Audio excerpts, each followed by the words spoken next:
from 7 a.m. And Brian has had 2 in the gauge, 0467 842 722.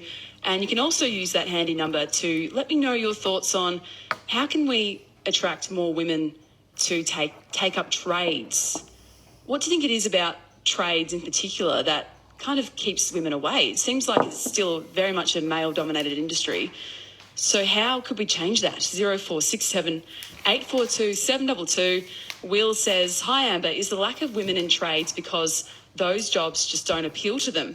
I've worked with a woman that was a great electrician, but maybe it just doesn't appeal to women as much as other jobs do. Thanks for your thoughts, Will. And David at Traralgon says, the issue can be traced at school level and continues through some families around career stereotypes and perceptions around what careers are appropriate for genders.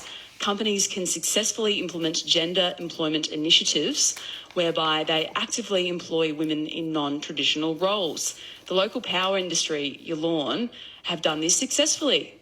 Great to hear. Thanks for your text, David. 0467 842 722. The Conversation Hour. When you look at movies and popular culture, they're often very one-dimensional, quite often quite negative stereotypes of someone that is living with Tourette syndrome. What I'd like people to know, if we do something, take that 5 seconds to think, did that person mean to do that? Then really think about what that other person might be going through. I think everyone deserves that common courtesy. Everyone can be having a hard day and everyone can be struggling. The Conversation Hour, weekday mornings from 11 on ABC Radio Victoria.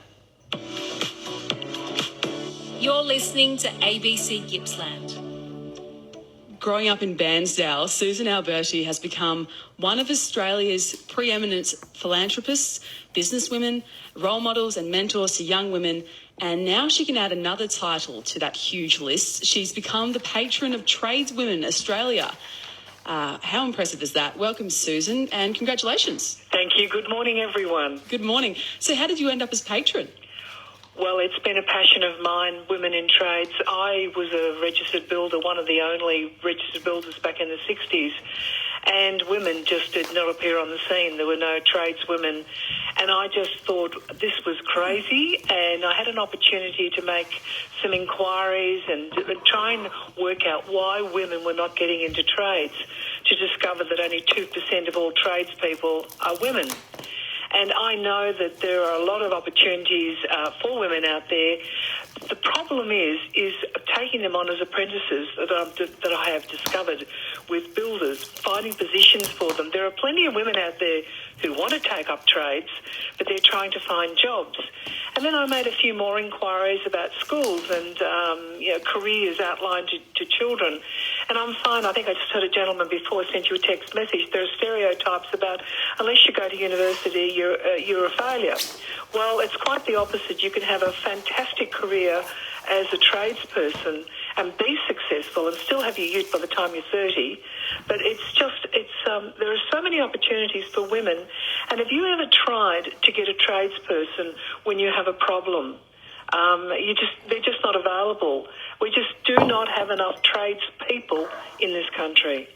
Well, let's talk about apprenticeships for a while, Sure. because I think I hear from some of my friends some pretty awful stories, actually, some great stories as well. But how can we make the apprenticeship experience just a bit more welcoming for women in particular? On some sites, it's fantastic. Others, it's not so good. We just need to make sure they have the appropriate facilities, just like in football, like in sport. We have to break down those barriers that women don't, as I say, they don't want to be superior, they just want to be treated as equal. So we have to provide the pathways and the facilities for the women that when they do go on site, they have their own facilities. Not asking for anything special, it's just a normal thing to ask for appropriate facilities to make it and encourage them. What happens is at school, unfortunately, this is from my own observation, my personal observation, counsellors suggested to some kids who don't want to go on and do tertiary, not everybody wants to go to university, it's not the be-all or end-all of everything, and then the parents will come along and they'll say, oh, that's not for my daughter. I don't think they really understand the opportunities there are out there for children or girls particularly to take up a trade. So we need to break down those barriers, that it's not the be-all, end-all if you don't go to university. Not everybody is cut out to go to university, and quite frankly, that's probably not what they want to do anyhow. What about those stereotypes where people say, oh, it's a physical role, women aren't strong enough to do certain jobs and that sort of thing? How do we get rid of that? The same thing in sport. Women are not as strong enough, they're not tough enough. They'll adapt. They'll adapt to their circumstances around them. That's always been the argument. I support women in science and medical research. 60% of them are women. They manage to adapt. Oh, it's a very different thing. It's not physical, but the thing is they adapt. They have their families. And with sport, same thing. Oh, women are not strong enough to play football or whatever sport they play. Yes, they are. But they'll adapt to it. They'll be trained for it, just like the women in trades. They will learn, they will adapt. And as I said, there's some fantastic builders out there who embrace the women, encourage them, support them. That's what we need. And we need to break down the barriers that women can do the jobs just the same as the men. Well, check this out, Susan. There's a couple of texts on the text line. Jess from Sales says, when I need a tradesperson, I only engage businesses that employ a female apprentice or tradie. Good on you, Jess. That's fantastic. And someone else says, talking about the Yallourn facility, it's not all success at Yallourn. Lots of that talent pool that are female have been discriminated. That's a shame to hear that. Yes. So let's talk about, because you mentioned a couple of times footy, and we know that's a huge passion of yours. Yes, so you're from a proud vice president of the Western Bulldogs Football Club and a big AFLW supporter. Yes. So really, do you think it's a similar approach looking at footy as you can look at trades as well? Well, I think so. I mean, it's been a lot. I mean, women in football has been over 100 years, so the first 100 years is the hardest. But I can remember when I was in the 60s and I was a registered builder, circumstances forced me into that position because I had the death of my husband. So I joined a male-dominated industry and I only had men to deal with over that period of time. So it does take time. It does take time to break down barriers like it did with football. The acceptance of women, they don't want to be different. They don't want to be superior. They just want to be given an opportunity to show just exactly what they can do. And I know that what that gentleman just said about employing a woman, I would prefer to employ a woman in the first instance, talk to another woman, although I don't mind having a man coming in as well, if he's available, if she's not available. But let's give them the opportunity. Let's show them that they are welcome and we want them to learn, we want them to be tradespeople. And God help us, Australia needs tradespeople. We need this the foreseeable future. With all the work that we're going to have, we need tradespeople and we just don't have enough of them.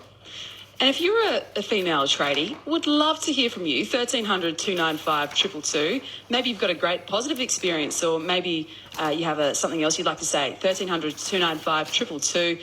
And Susan, how do you feel about the AFLW season coming to a closing shorter than it should have? Well, first of all, I'll just mention that many of our women who play AFLW are tradespeople. I know quite a few of them are plumbers and electricians, and they love what they do, and they combine that with sport. So our women are pretty amazing, the way they work, train, play football, and have families. They're just amazing women. It was a pity that it had to come to an abrupt end, but look, it was in the interest and health and safety of our women. We'll come back stronger next year.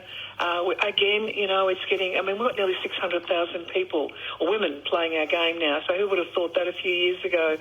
So it keeps continuing to grow. We need to continue to give them the resources and the appropriate facilities that they deserve and need, just like the men. I'm encouraged by the numbers. I was sad that this happened this year, but we couldn't prevent that. The pandemic happened, and they'll come back stronger. They'll be training. I think they're already sort of training in a small way right now.